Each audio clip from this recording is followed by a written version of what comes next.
Last week, the main plaintiffs in the Alabama gerrymandering case once again objected to Republican redrawn congressional districts, saying state Republicans failed to follow federal court orders to create a district that is fair to black voters. The plaintiffs in the case, represented by the Legal Defense Fund and other groups, asked a three-judge panel to step in and draw new lines for the state. The new map enacted by the Republican-controlled Alabama legislature maintained just one majority black district and boosted the percentage of black voters in the majority white second congressional district from about 30% to almost 40%.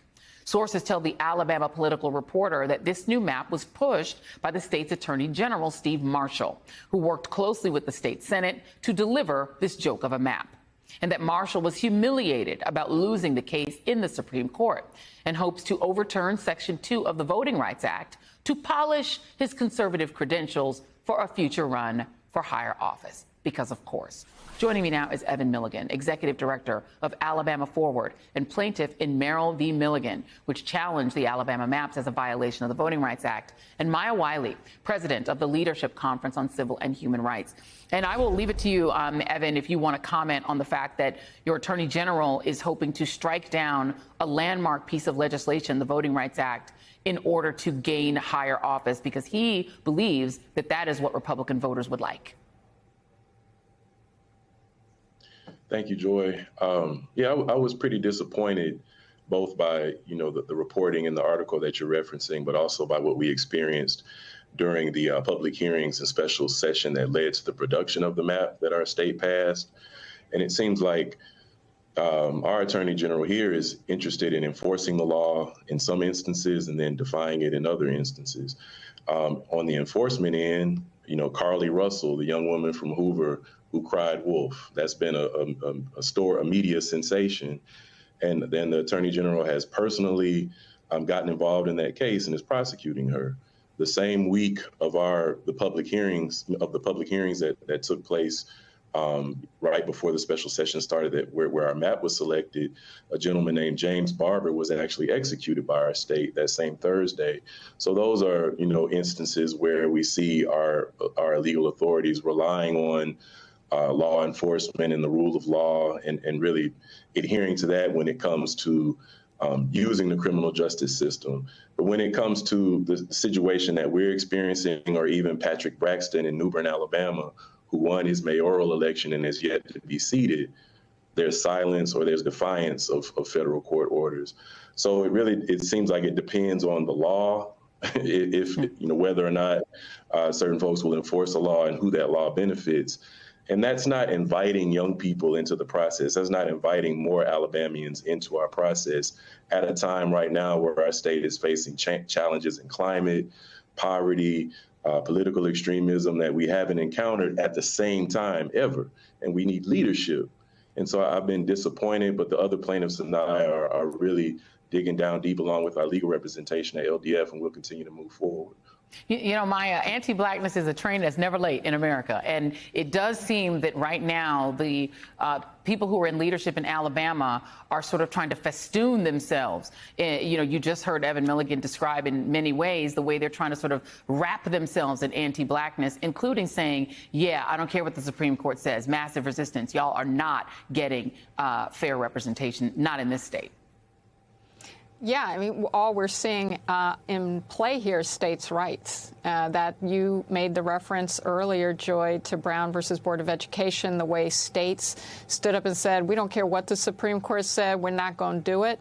And there was a time when the federal government then sent in troops to protect people's civil rights, including in school desegregation. And I think what Evan is saying, and, I've really been impressed with the work of Alabama Forward and so many other leaders, black leaders and leaders of all races in Alabama, saying, look, this is about whether or not we're going to allow the people of the state of Alabama, and by the people that includes black people whose population grew by 80,000 people between the two decennial censuses. The whole point of our system, of our democratic system, is supposed to say that, yes, after a civil war, we make sure we do not dilute the voting power of black people. And what they're really saying is we will pick and choose which Supreme Court cases we will follow. But what that also means is we will pick and choose which people, and people based on their race will actually have a voice in saying who leads them. And that's just the old South, not the new South.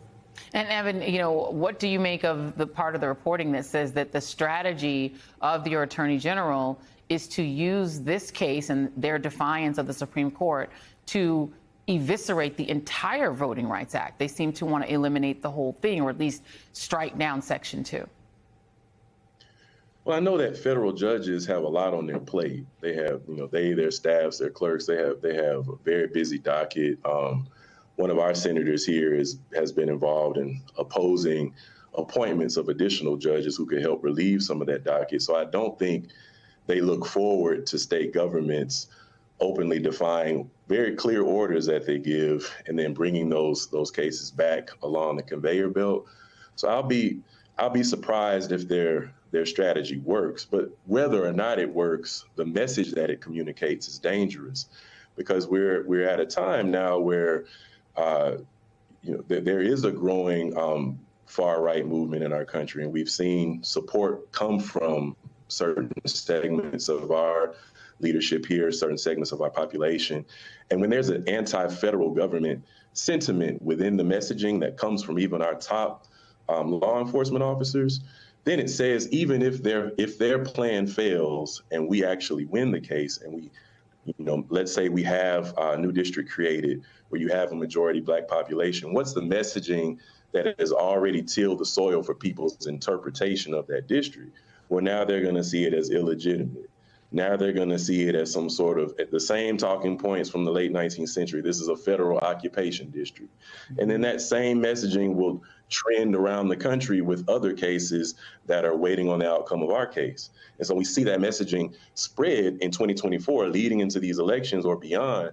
That introduces more dynamite into an already very hot climate. We should have leadership that are doing the opposite.